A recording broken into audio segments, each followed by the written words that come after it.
After 40 years living in Raleigh, I can tell you this city is genuinely one of the best places to retire in the country. But it's not the right fit for everyone. And with 66 new residents arriving every day, a lot of people are finding that fact the hard way. In this video, I'm walking you through 7 honest reasons not to retire in Raleigh, North Carolina. Stick with me. By the end of this video, you'll know exactly whether Raleigh is your right retirement move or not. Reason number 1, it's a fast-paced city. So if you're moving to Raleigh thinking it's a quiet, laid-back southern town, the cranes on the skyline are going to be your first reality check. Raleigh, Cary is now over 1.5 million people. And Wake County is adding about 66 new residents every day. And that's not the pace of a sleepy town. It's one of the fastest growing areas in the U.S. right now. You'll see new neighborhoods pop up all the time, and we've got some major developments going on that will completely change this area over the next decade. So if your idea of retirement is a place where things are slower and nothing ever changes, Raleigh is not that town. So however, you don't have to be in the middle of all that hustle and bustle just because the city is growing fast.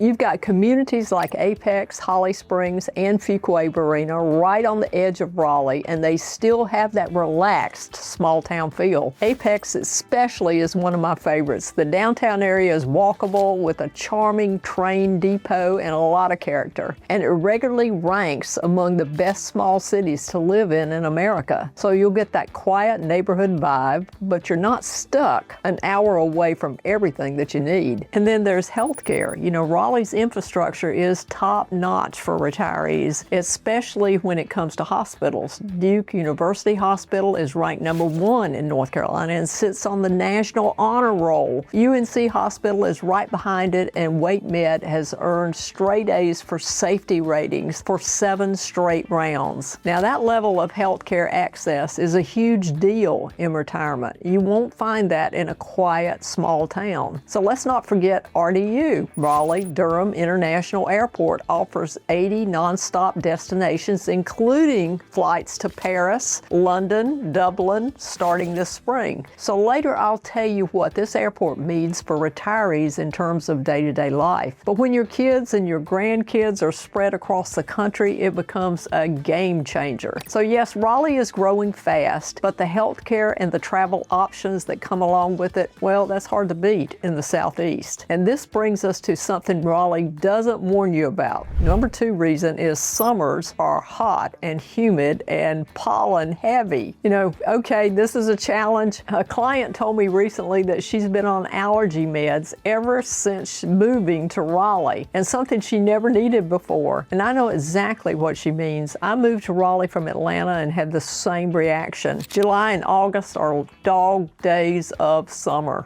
Daily temps hover around high 80s and low 90s, and yes, we will get to 100 degrees several times during a typical summer. And the humidity makes it feel even hotter, but the pollen is lavish. Pollen season runs from February all the way through May, and it peaks late March to early April. And I've noticed it starting earlier and sticking around longer in recent years. I used to call it hay fever, but when I mentioned that to someone recently, they didn't even know what I was talking about. So whatever you call it, though, it's a real thing here, and if you're sensitive to allergies, you should know that. But here's the thing most people don't think about when they're running from Florida's heat or Arizona's dryness. Raleigh actually has 4 seasons. So our fall is beautiful. It runs from September through November with low humidity and perfect temps. Winters are mild. Snow is so rare that when it does happen, the whole town treats it like a holiday. And by the way, we drop a 10-foot copper acorn on New Year's Eve because we're the city of the Oaks, and it's one of those quirky local traditions. You know, Raleigh averages about 218 sunny days a year, and most of our 55-plus communities are built with summer comfort in mind. They got pools, shaded outdoor areas, and great HVAC systems, so you'll be comfortable even when it's hot. Speaking of those 55-plus communities, I'll get to the whole HVAC HOA thing later. That's another thing that can catch people off guard. But let me tell you something, those oak trees that drop pollen on your car in the spring, they also make Raleigh live up to the nickname City of the Oaks or City in the Park. The pollen season is a short-term inconvenience, but the long-term quality of life is totally worth it for many retirees. So if you're wondering whether Raleigh fits into your retirement budget, I talk to people about this every single day. So reach out to me using the information below and let's have a real conversation about your situation and your lifestyle. Reason number 3 is property taxes exist. This isn't Florida. On the financial side of things, the first thing that surprises people is the property taxes. Now, most people moving to Raleigh think the tax situation will be similar to where they're coming from, but property taxes are where a lot of people get surprised. Wake County just did a reevaluation that showed a 53% median increase in residential property values, and that's the biggest jump in this county's history. So if you've lived here for a while, that reassessment could have hit your tax bill in a way you didn't expect. You know, the current combined rate for Raleigh City plus county taxes is about 87 cents per $100 of assessed value. And if you're planning to retire here, you've got to factor that into your budget. But if you drive just a few miles into Johnston County, the tax rate drops significantly, and Chatham County is another option. So if you're flexible on where you end up, the difference in taxes between Wake County and the nearby county can be pretty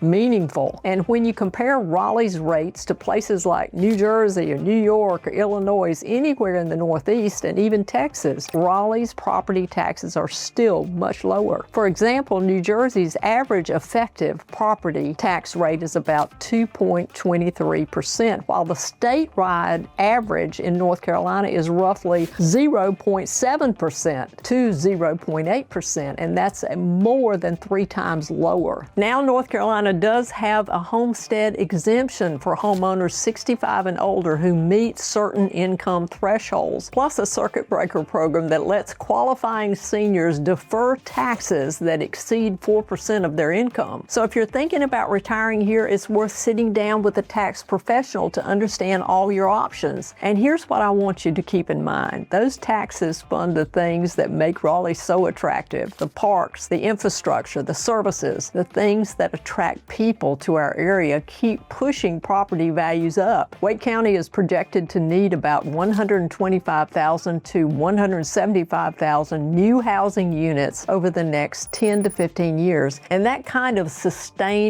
demand drives appreciation, which is great news for retirees who own their homes. So property taxes are something you need to account for, but they're also a sign of what's coming, and that's a good thing for your retirement planning. So reason number 4 would be that North Carolina has a state income tax. Unlike Florida, Texas, or Tennessee, we've got a flat state income tax here. So for the current tax year, that rate is 4%. Now it's been dropping steadily over the last decade. It used to be almost 6%, and there's a plan in place to drop it even further in the future. But the truth is the tax is still here, and if you're planning for retirement, you've got to include it in your budget. It's a line item that a lot of people forget to consider. So now what makes it more manageable is that Social Security benefits are fully exempt from North Carolina state income tax. Also are certain government and military retirement benefits. And there's no state estate tax or inheritance tax here.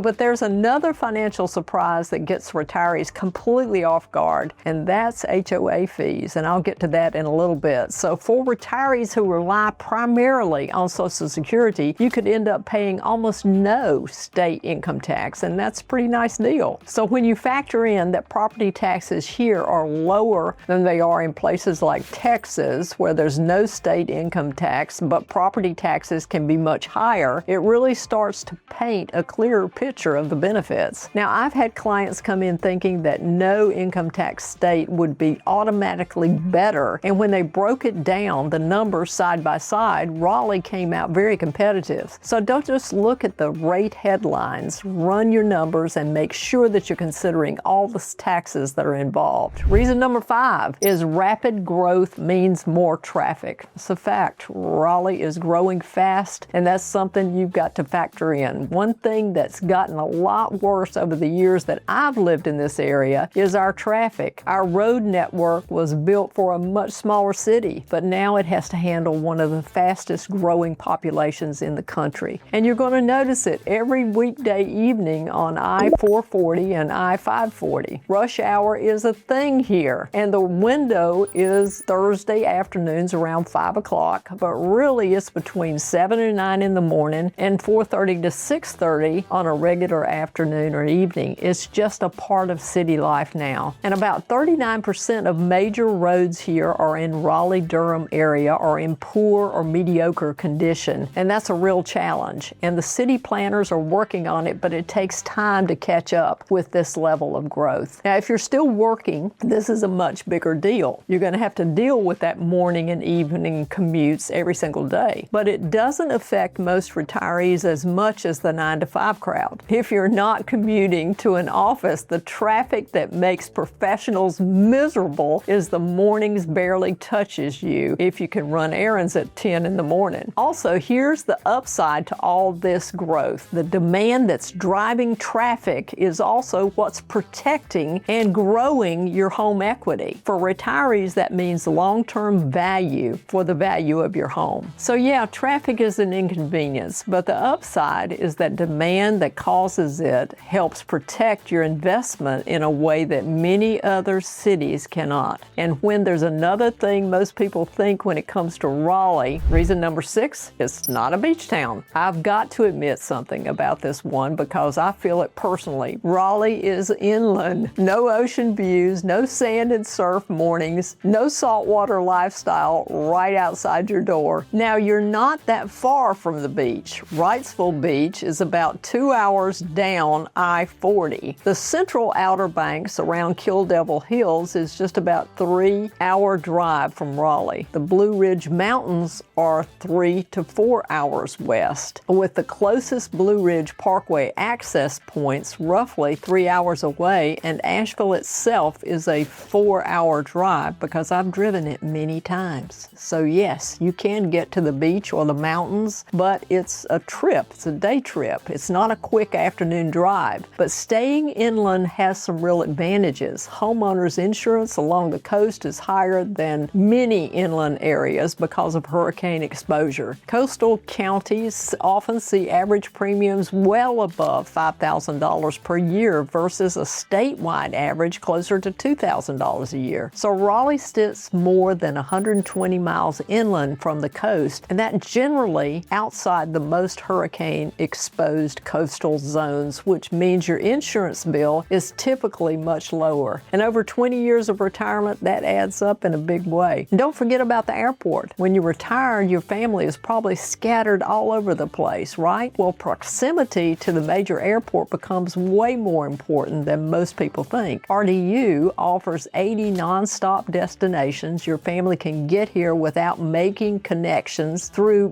big airport hubs, and you can get wherever you need to go also. You get easy access to both the beach and the mountains. Your family can visit without a hassle. You get all the benefits of being inland with lower insurance, lower taxes, and none of the coastal risk. So if you've always dreamed of living by the ocean, Raleigh might not be the right fit. But if you're okay with a little bit of a drive to the beach, you can get all the other perks of being away from the coast. Now let's talk about something that catches a lot of people off guard. Reason number 7 is homeowners association communities are the norm in our area. There are over 50 active 55 plus communities in the greater Raleigh area right now, and most of them come with a HOA. Now, I know a lot of people have strong feelings about this. Fees, rules, architectural guidelines, community standards, it's a lot to consider. The average HOA fees in North Carolina are somewhere in the mid-300s per month. Some communities keep keep it just above 200. But if you're looking at a resort-style community with amenities, it could go as high as 700 or 800 a month. So if you value autonomy, if you hate being told what color to paint your shutters or how to take care of your lawn, then this is a real thing to consider. And I get calls all the time from people who want to buy without a homeowners association. That's a totally legitimate preference, and it's more common in the industry than you would think. But for a lot of retirees, the structure that comes with an HOA is what makes 55-plus communities so attractive. They take care of the lawn, the maintenance, the exterior upkeep, and even things like the pool, the fitness centers, and the walking trails. And the Homeowners Association rules protect neighborhood standards over time, which helps protect your home's resale value. That's important if you're thinking long-term, especially for your estate. So if you want that structure, it's here, and it's well developed. If you don't, no problem. Johnston County and Chatham County offer alternatives with larger lots and more rural charm, and no HOA restrictions, all while keeping you close to Raleigh's amenities, healthcare, and airport. In conclusion, this place is only the wrong choice for the wrong person. Go in knowing exactly which of these 7 trade-offs you can live with, and this city will likely exceed your expectations. So if you're weighing Raleigh for retirement and want somebody who knows this market inside and out, email me at marti@martihampton.com. I'll help you figure out whether this is the right move for your specific situation before you commit to anything. And if you want to go deeper on which neighborhoods to consider living in Raleigh, check out the video I've linked here. Thanks for watching. I'll see you next time.